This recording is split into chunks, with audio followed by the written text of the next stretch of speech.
Okay, so for today's session, we will cover English chapter number 4, a truly beautiful mind. ठीक है? Now, what do you mean by beautiful mind? आपके हिसाब से beautiful mind किसका होता है? Ma'am beautiful mind मतलब अच्छा अच्छा मन. Yeah, अच्छा मन is perfect बच्चा, but what qualities do you say कि okay चलो, आप कैसे बोलोगे कि ये इंसान का अच्छा मन है? So what qualities do you see in that particular person? So that you can come to a conclusion that that person has a beautiful mind. Okay, which qualities do you see in them? According to you, you can answer.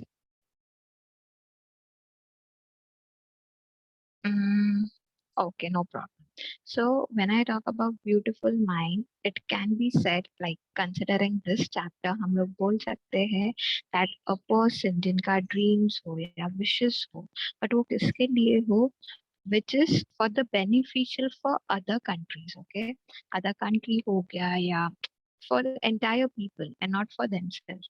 कि मेरे कुछ ऐसे wish है या मेरे कुछ ऐसे dreams है जो मुझे तो beneficial होंगे, but at the same time it is beneficial to other people around me, other citizen, other countries. तो ऐसे सारे चीजों को we will say beautiful mind. ठीक है, तो यहाँ पे ब्यूटिफुल माइंड इन इसी के लाइक इसी से रिलेटेड है. व्हेन आई से a beautiful mind, it's like किसी का ड्रीम हो गया या किसी का विश हो गया, which you are achieving for others also, कि उसमें उनका बेनिफिट भी हो. वैसा, who do you think of when you hear the word genius? Who is a genius? What qualities do you think a genius has? So they are asking you कि आपको कौन लगता है कि एक genius मतलब when you say a person is genius, what do you mean by it and what qualities do you think a genius should have? So anyone, both of you may say, anyone can answer. What do you think? Who is a genius?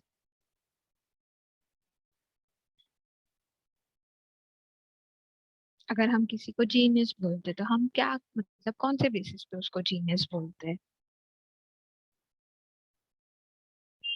Maybe because that person is intelligent. Ma'am Yeah, बोलो. Smart. Yeah, perfect. Daksh has answered smart. A person is smart. Then we say that that person is genius. फिर हम अगर हमारे हमारे पर्सपेक्शन से देखें तो हम बोल सकते हैं लाइक अगर कोई पर्सन है जो इंटेलिजेंट है या जिसका आईक्यू अच्छा है या जिसका जनरल नॉलेज जी के है वो अच्छा है, या अगर हम हमारे स्कूल पॉइंट ऑफ व्यू से देखें तो जो एक्स्ट्रा करिकुलम में अच्छा है, हमारे सब्जेक्ट्स में अच्छा है, तो ये सारी चीजों में जो अच्छा है हम बोलेंगे कि या that person is genius, that person is intelligent. But उसके साथ ही साथ वो पर्सन कैसा होना चाहिए बच्चा, that if that person is kind enough, if he's kind, if he's thinking for the betterment of society, कि कल को मैं कुछ ऐसा डेवलप करूं जो आगे हमारी सोसाइटी को काम आए, या कुछ मैं ऐसा इन्वेंट करूं जिससे हमारे जो कंट्रीज के सिटीजन्स है उनको वो बेनिफिशियल हो. So a person who thinks for the betterment of society, who can adjust in every situation, who is kind to other people, तो उसको भी आप जीनियस बोलते हो. एक्चुअली इंटेलिजेंट, जी के, आईक्यू, एक्स्ट्रा करिकुलम, सब्जेक्ट में टॉपर, वो सब के साथ साथ आप ये सारे फैक्टर्स भी देख सकते हो. जैसे that person should be kind, he should think for the betterment of society, he should adapt well, he should adjust in every situation, he should think for future. So such a person you can say he is genuine, a genius, sorry. And उसमें कौन कौन से qualities हो गए, तो जैसे अपन ने अभी ये किया, डिस्कस किया कि इंटेलिजेंट हो गया, the GK should be proper, the IQ, the extra curriculum activity subject में proper. At the same time that person should be kind, he should think for the betterment of society, he should be adjustable, he should be able to adapt everywhere. So ये सारे qualities आप लिख सकते हो. Okay, तो ये जो हमारा डिस्कशन हुआ है ना, ये वाला आपका होमवर्क हो जाएगा first question. Next, we shall now read about a young German civil servant who took the world by storm about 100 years ago. तभी ये चैप्टर में हम किसके बारे में पढ़ने वाले हैं? We are going to study about a young German civil servant. Okay, that person belongs to Germany and he is a civil servant who took the world by storm. बच्चा लोग बुक और पेन रखो हाँ साथ में. When I am sharing the meanings, आप लोग भी साथ में लिखते जाओ. What do you mean by world by storm? Anyone? He took the world by storm. मतलब क्या? Ma'am, we can say world danger. नहीं, वर्ल्ड बाय स्टॉर्म मतलब क्या? यहाँ पे लिखा है a young German civil servant who took the world by storm about 100 years ago. मतलब क्या कि ये जो जर्मन सिविल सर्वेंट है जिसके बारे में हम पढ़ने वाले हैं, उन्होंने पूरे वर्ल्ड को यू कैन से हिला के रख दिया था. ऐसे वर्ल्ड बाय स्टॉर्म मतलब क्या? पूरे वर्ल्ड को ऐसे हिला के रख दिया था उनकी थियोरी से, उनके आइडियाज से, उनके डिस्कवरी से. तो कौन है ये German civil servant? Let us see. Yeah. In the summer of 1905, the 26-year-old published in quick succession for groundbreaking papers.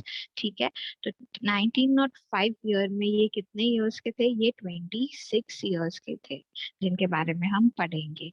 He published ground breaking papers. तो उन्होंने 26 इयर्स में ही पेपर्स पब्लिश कर दिए थे.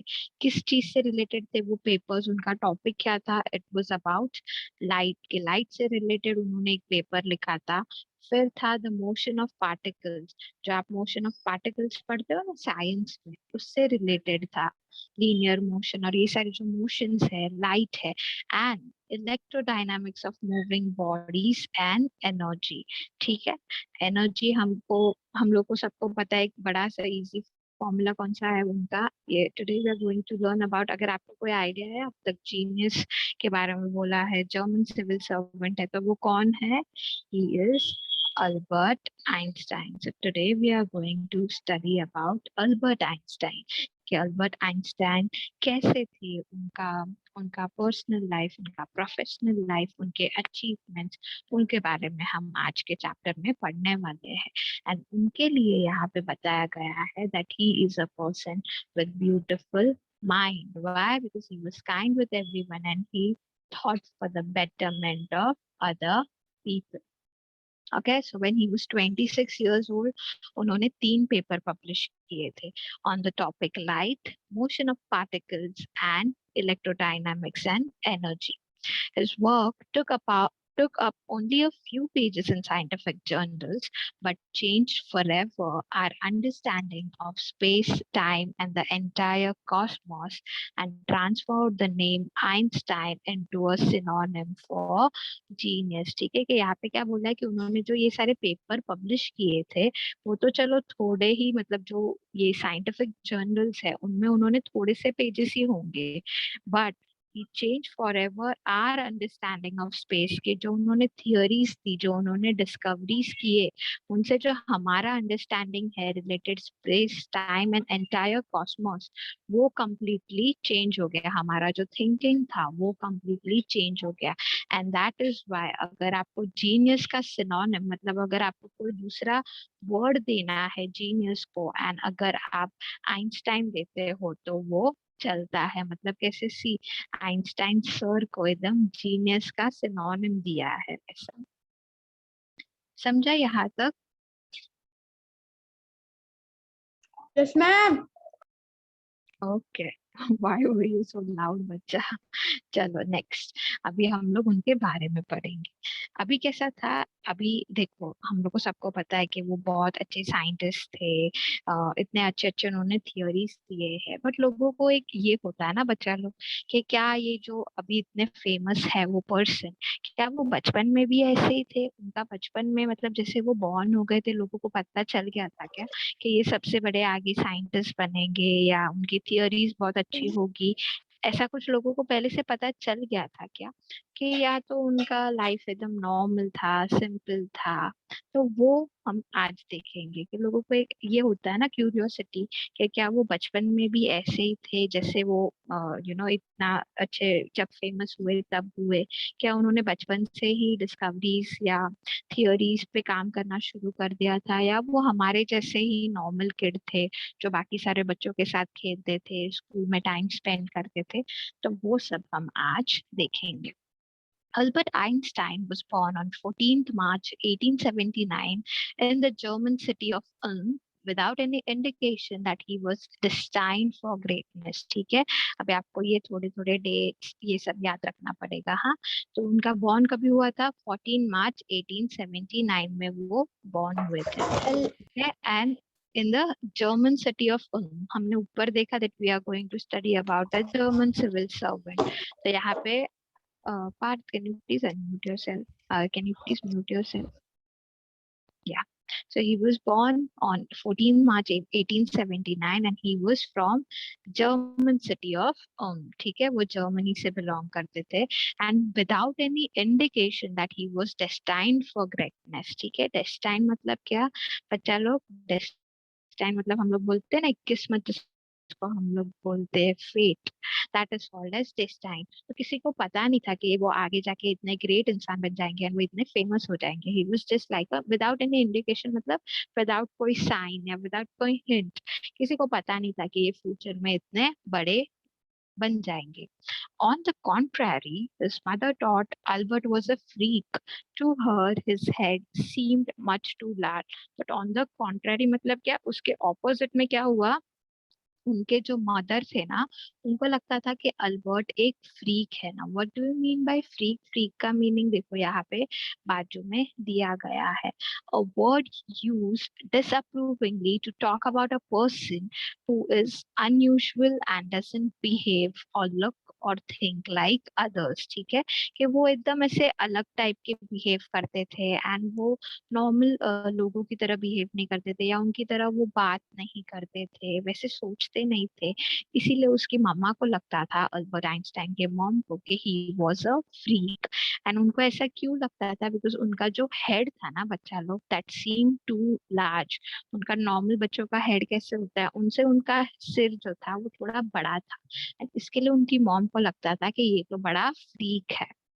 At the age of 2.5, Einstein still wasn't talking, and when he finally did learn to speak, he uttered everything twice। ठीक है, तो like वो जब 2.5 years के हो गए थे ना, तब तक वो कुछ बोलते नहीं थे। लाइक अभी अगर हम देखें तो नॉर्मली बच्चे लोग 2.5 years में कुछ लिटिल थोड़े थोड़े शब्द बोलना सीख जाते हैं। But Einstein was not like that, and he uttered when he started, और फिर जब उन्होंने स्टार्ट किया तो he used to utter everything twice। ठीक है, कि वो सब चीज दो बार बोलते थे। फॉर एग्जाम्पल, अगर उनको बोलना है that my name is Albert Einstein, तो वो कैसे बोलते थे? my name is Albert Einstein ऐसे। तो हर एक चीज वो दो दो बार बोलते थे, and that was something which was very unusual. ऐसा बिहेवियर बहुत अनयूजुअल होता है, एंड इसीलिए उनकी मम्मा उनको फ्री बुलाती थी। Einstein did not know what to do with other children, and his playmates called him brother boring। अभी वो ऐसे बिहेव करते थे ना, तो उनके जो प्लेमेट्स, मतलब जो स्कूल में या मतलब जो playmates are like basically a person who play with you, तो जो उनके साथ खेलते थे ना, वो उनको ब्रदर बोरिंग बुलाते थे, कि भाई ये तो सब दो दो बार चीजें बोलता है। एंड आइंस्टाइन को भी समझता नहीं था कि मैं इनके साथ कैसे खेलूं, तो इसके लिए उनके जो प्लेमेट्स थे वो उनको क्या बुलाते थे? Brother boring. So the youngest played by himself much of the time। Okay, तो वो क्या बेचारे अकेले ही खुद के साथ खेलते थे, कि वो अकेले ही खुद खुद खेलते थे। कि स्पेशली यहाँ पे जो यंगेस्ट लिखा है ना बच्चा, सो द यंगेस्ट मतलब क्या? Einstein youngster, sorry. So the youngster played by himself much of the time, कि फिर कोई उनके साथ खेलने को नहीं था तो वो अकेले ही खुद खुद खेलते थे। He specially loved mechanical toys. Okay, उनको क्या पसंद था बच्चा लोग? Mechanical toys. मैकेनिकल टॉयज मतलब क्या? जिसमें व्हील्स हो या जिसमें मोटर्स हो, ऐसी सारी टॉयज उनको बड़ी पसंद आती थी, और उनको ऐसे सारे टॉयज के साथ खेलना पसंद आता था। Looking at his newborn sister, Maja, he is said to have said, "Fine, but where are her wheels?" ठीक है. एंड जब वो थोड़े से ऐसे लाइक 2 या 3 इयर्स के हुए होंगे, तब उनकी न्यू बॉर्न सिस्टर का बॉर्न हुआ. लाइक उनकी जो सिस्टर थी वो छोटी सी जस्ट बॉर्न हुई थी. एंड आपको पता है ना, जब बच्चे बॉर्न होते हैं तो उनको ऐसे क्लॉथ में ऐसे टाई करके पूरा ऐसा रखते हैं, तो उनका हाथ और पाँव दिखता नहीं है. The legs and hands are not visible. So when Einstein saw her sister for the very first time, he's like that fine, everything is fine, but where are her wheels? मतलब wheels मतलब क्या होगा यहाँ पे बच्चा, any idea? Ma'am मतलब उसके हाथ पैर। हाँ, उनके पाँव. मतलब उनको हम लोग ने देखा ना, उनको मैकेनिकल टॉयज बहुत पसंद था, तो वो कुछ भी कंपैरिजन उन्हीं से करते थे. अभी मैकेनिकल टॉयज जैसे मैंने बोला, जिसमें मोटर होते हैं, जिसमें व्हील्स होते हैं, तो उनको भी ऐसे लग रहा था कि ठीक है, ये मेरी बहन तो सब सही है, बट उसके पाँव कहाँ पे है. That is why wheels are being used over here. Fine, will see this paragraph. Otto Neuber, the historian of ancient mathematics, told a story about the boy Einstein that he characteristics as a legend, but that seems fairly authentic. तो ये जो historian थे, वो Einstein के बारे में एक story बता रहे थे, जिसको हम लेजेंड भी बोलते हैं, but that does not seems fairly authentic. क्यों ऐसा, हम आगे देखेंगे. As he was a late talker, his parents were worried. जैसे हम लोग ने देखा कि उन्होंने लेट बात करना शुरू किया था, तो उनके जो पेरेंट्स थे अल्बर्ट आइंस्टाइन के, वो हमेशा उनके लिए worried रहते थे. At last, at the supper table one night, he broke his silence to say, "The soup is too hot." ठीक है. तो एक दिन जब वो लोग डिनर कर रहे थे ना eight supper table is basically the dining table where you guys eat your food. तो वहां पे उन्होंने बोला कि the soup is too hot. तो फाइनली उन्होंने कुछ बोला, राइट. तो यहाँ पे क्या लिखा है, ग्रेटली रिलीव, कि उनके पेरेंट्स को एकदम ऐसे हाश के बच्चा कुछ तो बोला वैसा. So his parent ask why he had never said a word before. Okay, तो उनके पेरेंट्स ने पूछा कि इतने टाइम के बाद आज ही आपने क्यों बोला कि सूप बहुत हॉट है, बहुत गर्म है, इसके पहले आपने कभी नोटिस नहीं किया. So what Albert replied, because up to now everything was in order. ठीक है, तो उन्होंने क्या बोला, मैंने आज तक कुछ नहीं ऐसा रिप्लाई किया, बिकॉज अभी तक सब ठीक ठाक था, इसीलिए मैंने कभी रिप्लाई नहीं किया, बट आज मुझे सूप गर्म लगा, इसीलिए मैंने आपको रिप्लाई किया वैसा. So this was one of the incident which was narrated by Otto Neuber regarding Einstein वैसे. चलो next. A headmaster once told his father that what Einstein chose as a profession wouldn't matter because he will never make a success at anything. ठीक है, तो जो उनके headmaster थे Einstein के, जो प्रिंसिपल थे, उन्होंने उनके डैड को क्या बोला कि वो जो भी काम करेगा ना प्रोफेशन के लिए, वो जो भी सिलेक्ट करेगा, it wouldn't matter because he will make success at nothing. ठीक है, कि वो जो भी सिलेक्ट कर ले चलेगा, बिकॉज उनको किसी में भी सक्सेस मिल ही नहीं सकता. ऐसे किसने कहा, उनके हेडमास्टर ने आइंस्टाइन के डैड को. Einstein began learning to play the violin at the age of 6. ठीक है, वो 6 years के जब थे, तब उन्होंने वायलिन बजाना स्टार्ट किया, उन्होंने उसको लर्न करना स्टार्ट किया. Because his mother wanted him to, he later became a gifted amateur violinist. ठीक है, और फिर उनकी मम्मी की ये विश थी कि वो वायलिन बजाना सीखे, एंड जब उन्होंने सीखा फिर वो क्या बन गए, अमेच्योर वायलिनिस्ट. अमेच्योर वायलिनिस्ट मतलब क्या होता है बच्चा, कि कुछ मैं मेरे पर्सनल एंजॉयमेंट के लिए कर रही हूँ, ना कि मेरे प्रोफेशन के लिए. ठीक है, यहाँ पे लिखा है doing something for personal enjoyment rather than a professional. मुझे पसंद है इसीलिए मैं कर रही हूँ वैसा, या मुझे उसमें प्रोफेशन नहीं बनाना है मेरा, मुझे उसमें मेरा करियर नहीं बनाना, but just because I like it I do it वैसा. तो उनको वायलिन बजाना पसंद था, एंड इसीलिए फिर वो वायलिनिस्ट बन गए, maintaining the skill through out his life. And उन्होंने पूरे इयर्स तक उन्होंने वायलिन बजाना शुरू मतलब चालू रखा वैसा. क्लियर यहाँ तक, any doubt till here? No ma'am. Okay Daksh, बच्चा आपको? No ma'am. Okay. But Albert Einstein was not a bad pupil. He went to high school in Munich, where Einstein's family had moved when he was 15 months old, and scored good marks in almost every subject. ठीक है, यहाँ पे क्या बोला है? But जो Einstein थे, he was not a bad pupil. Pupil मतलब क्या? He was not a bad student. कि वो अच्छे थे, ऐसे एकदम बुरे या मस्तीखोर बच्चे नहीं थे. उन्होंने क्या किया? He went to school in Munich. Okay, तो म्यूनिक करके एक प्लेस है, वहां पे वो अपना स्कूलिंग कर रहे थे. And when he was 15 months old, and he scored good marks in almost every subject, and उन्होंने सब सब्जेक्ट में अच्छे मार्क्स स्कोर किए थे. Einstein hated the school regimentation and often clashed with his teachers. And at the age of 15, Einstein felt so stifled that he left the school for good. ठीक है, तो क्या हो गया? But Einstein hated the school's regimentation. What do you mean by regimentation? यहाँ पे देखो बाजू में मीनिंग है. रेजिमेंटेशन इज ऑर्डर और discipline taken to an extreme. कि उनको ये जो डिसिप्लिन लाइफ था, या ये जो एकदम इतना स्ट्रिक्ट बिहेवियर था ना स्कूल का, वो उन्हें बिल्कुल पसंद नहीं आता था.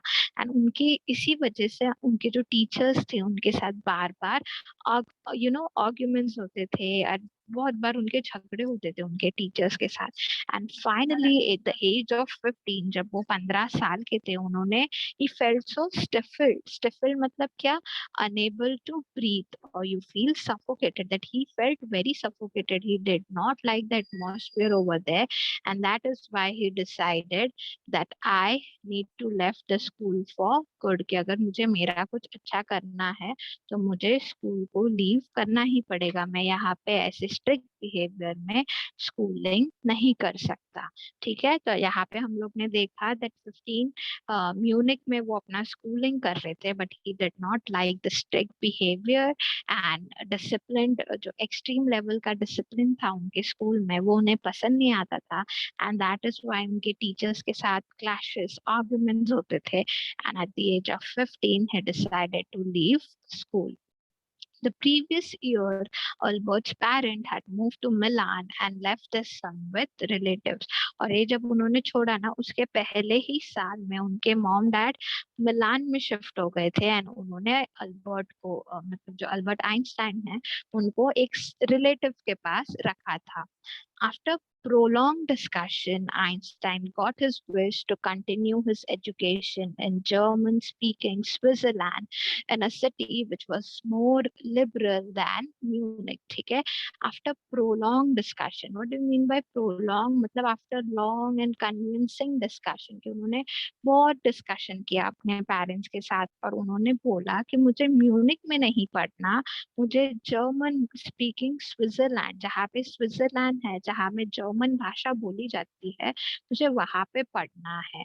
Okay, why? बिकॉज उनको लगता था कि it was more liberal. What do you mean by liberal? Liberal यहाँ पे देखो बाजू में मीनिंग दिया है, willing to understand and respect others opinion. ठीक है, कि उनको लगता था कि जहाँ स्विट्जरलैंड है वहां पे मैं बहुत अच्छे से लोगों के साथ रह सकता हूँ. I can respect others opinion. It is very something which is to my comfort वैसे. एंड मुझे म्यूनिक नहीं पसंद आता, वहाँ का जो स्ट्रिक्ट बिहेवियर है, डिसिप्लिन वे है, वो मुझे नहीं पसंद आता. एंड फाइनली उन्होंने बहुत बड़ा डिस्कशन किया, long discussion with his parents, and they were convince कि ठीक है, जो आइंस्टाइन है वो स्विट्जरलैंड में पढ़ सकते हैं, उनकी आगे की स्कूलिंग वो यहाँ पे कर सकते थे. वाई? एक ही रीजन था, उनको लगता था कि स्विट्जरलैंड जो है वो ज्यादा लिबरल है म्यूनिक से. और लिबरल का मीनिंग मैंने आप लोगों को बताया. Liberal is where he thinks that people can understand and respect his opinion, and he can also respect others' opinion. Next, Einstein was highly gifted in mathematics and interested in physics. And after finishing school, he decided to study at a university in Zurich. But the science wasn't the only thing that appealed to the dashing young man with the walrus mustache. ठीक है, that Einstein, he was highly gifted in mathematics and physics. अगर हम देखें तो उनके जो laws है, जो उनके थियोरीज है, वो हमें पता है कि साइंस फिजिक्स से रिलेटेड है।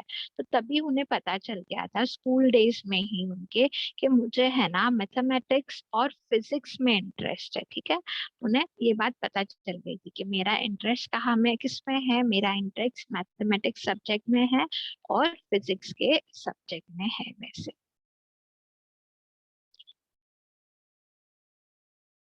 हम्म, ठीक है चलो। Mathematics and physics and after finishing school, तो जब वो स्कूल डेज में थे ना, स्कूल टाइम में उन्हें पता चल गया था कि मेरा क्या है, मेरा इंटरेस्ट फिजिक्स और मैथमेटिक्स में है। एंड फिर स्कूल जब उनका खत्म हुआ ना, तब उन्होंने डिसाइड किया that I would study at a university in Zurich, के जो मेरी कॉलेज है, जो मैं हायर एजुकेशन लूंगा, वो मैं कहाँ पे लूंगा, जूरिच के यूनिवर्सिटी में पढ़ाई करूंगा। But the science wasn't the only thing that appealed to the dashing young man with the walrus mustache. ठीक है, कि उन्हें सिर्फ साइंस ही नहीं था जो उन्हें पसंद आया था, साथ ही साथ अपनी वॉलरस मुस्टैच। वॉलरस मतलब क्या बच्चा, एक what do you say, it's just a what do I say, it's just a shape of mustache। जो उनकी मुस्टैच अगर आप देखोगे यहाँ पे, मुस्टैचेस जो उनकी दाढ़ी है वो, तो उनका जो शेप दिया है कि वॉलरस के, साइंस ही ऐसा नहीं चीज था जो उन्हें पसंद आया अपनी दाढ़ी के साथ साथ, और भी कुछ चीज थी जो उन्हें पसंद आई। तो क्या थी वो चीज, हम आगे देखते हैं। He also felt a special interest in a fellow student, Mileva Marek, whom he found to be a clever creature। ठीक है, कि उन्हें एक इंटरेस्ट आया, किसमें आया इंटरेस्ट, मिलेवा मैरिक करके जो उनकी ये थी, क्लासमेट थी, उनमें उनको मतलब ही फाउंड के, ठीक है वो जो फ्रेंड है वो मेरी अच्छी फ्रेंड बन सकती है। फेलो स्टूडेंट इज लाइक जो आपके बाकी के व्हेन यू आर स्टडिंग, तो बाकी के जो आपके क्लासमेट्स होते हैं ना, वैसे। तो उनमें से एक थी मिलेवा मैरिक, जो उनको लगता था कि आइंस्टाइन को लगता था कि वो बहुत क्लेवर है, इसके लिए वो उन्हें उन्हें अच्छी लगती थी, बिकॉज वो भी खुद क्लेवर थे, राइट। तो उन्हें कोई ऐसा अच्छा लगता था जो क्लेवर है, जो उनके टाइप का सोचता है, जिनकी थिंकिंग ऑलमोस्ट सेम हो वैसे। This young Serb had come to Switzerland because the university in Zurich was one of the few in Europe where women could get degrees। ठीक है, this young Serb मतलब क्या होता है, any idea बच्चा? Serbian, वो सर्बियन थी ना जो मिलेवा मैरिक थी ना, शी वॉज सर्बियन, एंड इसीलिए यहाँ पे यंग सर्ब लिखा है। तो वो स्विट्जरलैंड आई थी, क्यों आई थी यूनिवर्सिटी ऑफ जूरिश में पढ़ने के लिए, बिकॉज उस टाइम बहुत कम यूनिवर्सिटीज थे यूरोप में जो डिग्रीज देते थे, किसको, वुमेन को डिग्रीज देते थे। And university of Zurich was one such university where women could get degrees, and that is why she came to University of Zurich to complete her degree. Einstein saw in her an ally against the Philistines. Okay, what do you mean by Philistines? Philistines यहाँ पे लिखो, word meaning दिया है, a word used disapprovingly to talk about people who do not like art, literature or music. Okay, तो किसी के मतलब Einstein saw in her an ally against the Philistine, those people in his family and at the university with whom he was constantly at odds। ठीक है, तो जब उन्होंने उनको देखा, मिलेवा मैरिक को, तो उनको लगा कि ये she is of my type, की वो क्लेवर है, उनका जो इंटरेस्ट है फिजिक्स में या मैथ्स में, वैसे ही मेरा इंटरेस्ट है, and she is someone of my type वैसे। फिलिस्टाइंस मतलब क्या, उनको जो उनके बाकी के फैमिली मेंबर्स थे या बाकी के जो यूनिवर्सिटी वाले लोग थे ना, वो उनको लगता था कि आइंस्टाइन तो एकदम अलग है बाकी सब लोगों से। बट उनको ऐसा लगा कि नहीं, Mileva Maric she is of my type, and इसीलिए फिलिस्टाइंस वहां पे यूज किया है। फिलिस्टाइंस मतलब किसी किसके लिए यूज करते हैं, कि जो लोग जिनको कोई पर्सन अच्छा नहीं लगता हो ना, उसके लिए वैसे। So that is why he's saying that with whom he was constantly at odds, कि जो उनके फैमिली थे, जो उनके यूनिवर्सिटी वाले लोग थे, उनके साथ हमेशा उनके क्लैशेस होते थे या आर्गुमेंट्स होते थे, कि उनकी थिंकिंग कैसी है, उनका सब्जेक्ट कैसा है वैसा। बट मिलेवा मैनी कैसी थी जो उनको लगा वो मेरे टाइप की है। the couple fell in love. And सीधी सी बात है ना, if you have same interest and आपका एक ही टॉपिक पे आप दोनों का इंटरेस्ट है, तो वो दोनों they started falling in love for each other. And letters survive in which they put their affection into words, mixing science with tenderness. ठीक है, एंड उनके लेटर्स, वो जो लव लेटर्स लिखते थे ना बच्चा लोग, वो अभी भी वहां पे मिले हैं, एंड जहाँ पे you can find a mixture of words mixing science with tenderness, के एक प्यार मोहब्बत तो है, ठीक है, लेटर है तो, but at the same time you can see science with tenderness, जो साइंस के वर्ड्स है। क्यों? बिकॉज दोनों का इंटरेस्ट साइंस में था, राइट? तो they had that letters in which they showed affection for one another, but at the same time there was science with tenderness, मतलब एक bit of science, थोड़े व्हाट डू यू से logical words भी उसमें थे। सो एक example यहाँ पे उन्होंने दिया है उनके लेटर का, वो हम लोग पढ़ते हैं, ठीक है। Wrote Einstein, how happy and proud I shall be when we both have brought our work on relativity to a victorious conclusion. ठीक है, तो this is one of the line which they have taken from his letter. ठीक है, उसमें क्या लिखा है देखो, how happy and proud I shall be, तो मैं कितना खुश और प्राउड होऊंगा कब, when our work on relativity will come to a victorious conclusion, कि जो हम काम कर रहे हैं रिलेटिविटी पे, वो जब कंक्लूजन में आएगा। मतलब इसका मीनिंग कैसे, आप इसको दोनों दो वेज में देख सकते हो। एक तो जो वो लोग रिलेटिविटी जो कॉन्सेप्ट है फिजिक्स का, उसके ऊपर काम कर रहे थे, एंड जब वो कंक्लूजन, मतलब जब उनको उनका फाइनल रिजल्ट मिलेगा, तब वो कितना खुश हो गए।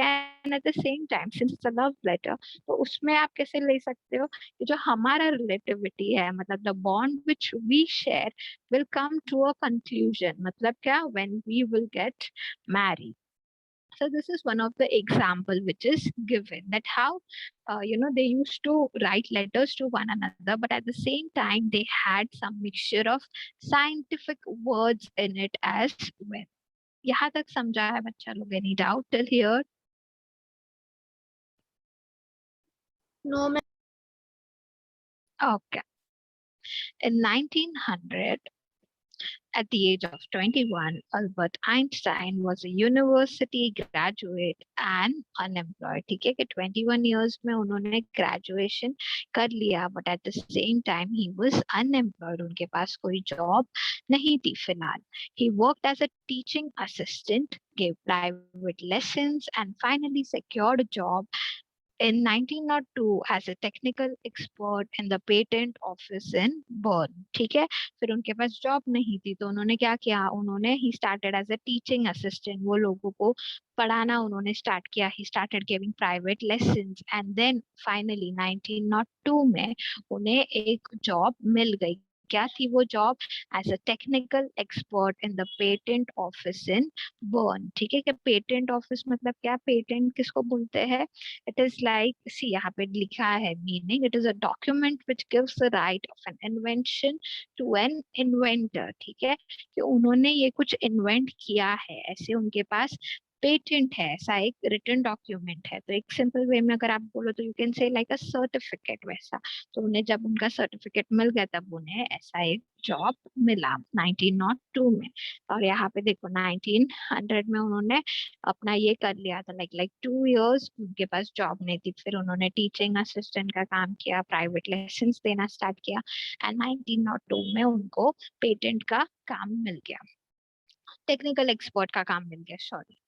While he was supposed to be assessing others people's invention, Einstein was actually developing his own ideas in secret, and he is said to have jokingly called his desk drawer at the work the Bureau of Theoretical Physics। ठीक है, कि वो बाकी सारे लोगों के inventions के ऊपर तो काम कर ही रहे थे, but at the same time वो खुद का कुछ न्यू इन्वेंशन भी कर रहे थे। यहाँ पे देखो लिखा है developing his own ideas in secret, उनके जो खुद के आइडियाज थे वो उनको भी डेवलप कर रहे थे सीक्रेटली। एंड उनका अभी हम लोग ने देखा उनको जॉब मिल गया, तो उनका जो जॉब मतलब when you study you have a table where you are doing your job, that वो जॉब का जो टेबल था उसमें जो ड्रॉर था ना, उसमें उन्होंने ऐसे मस्ती मस्ती में वो ड्रॉर को क्या नाम दिया था, ब्यूरो ऑफ थियोरेटिकल फिजिक्स के। यहाँ पे उनके सारे पेपर्स, उनका सारा रिसर्च वर्क चालू था वैसे, तो उन्होंने नाम दे दिया bureau of theoretical physics. One of the famous papers of 1905 of Einstein's special theory of relativity, according to which time and distance are not absolute। ठीक है, तो उन्होंने 1905 में किसके ऊपर पेपर निकाला था, स्पेशल थियोरी ऑफ रिलेटिविटी पे उन्होंने एक पेपर निकाला था। एंड उन्होंने उसमें क्या बताया था, that time and distance are not absolute। absolute मतलब क्या, कि उन दोनों का रिलेशन सेम नहीं है। देखो वहां पे लिखा है measured in itself, not in relation to anything else। ठीक है, कि जो टाइम है और जो डिस्टेंस है वो दोनों सेम नहीं है।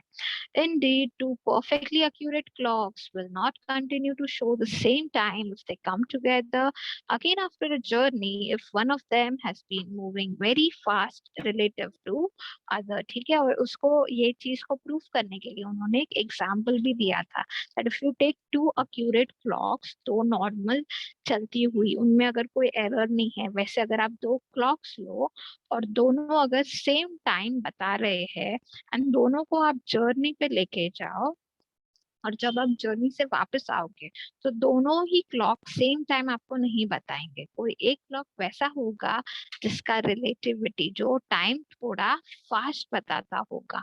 तो ये चीज उन्होंने अपने वो पेपर में मेंशन की थी।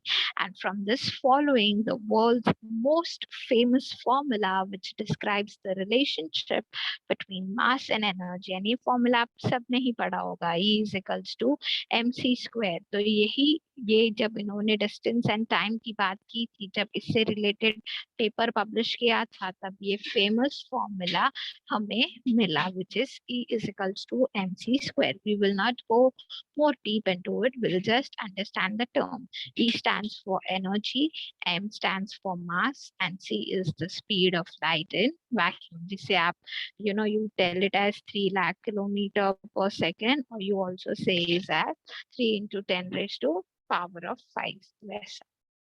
ठीक है, एंड अगर किसी को वो चीज नहीं पता चली ऊपर का जो उन्होंने एग्जाम्पल दिया था दो ब्लॉक का, तो उन्होंने सिंपल लैंग्वेज में, जिनको ये एग्जाम्पल नहीं समझा उनके लिए एक सिंपल एग्जाम्पल दिया है that when you sit with a nice girl for 2 hours it seems like 2 minutes। Okay, कि अगर आप कोई ऐसी अच्छी लड़की के साथ बैठे हो जिसके साथ आपको टाइम स्पेंड करना पसंद आ रहा है, एंड अगर आप उनके साथ 2 आवर्स के लिए बैठे होगे ना, तो भी आपको ऐसे लगेगा कि आप सिर्फ 2 मिनट्स के लिए उनके साथ बैठे हो।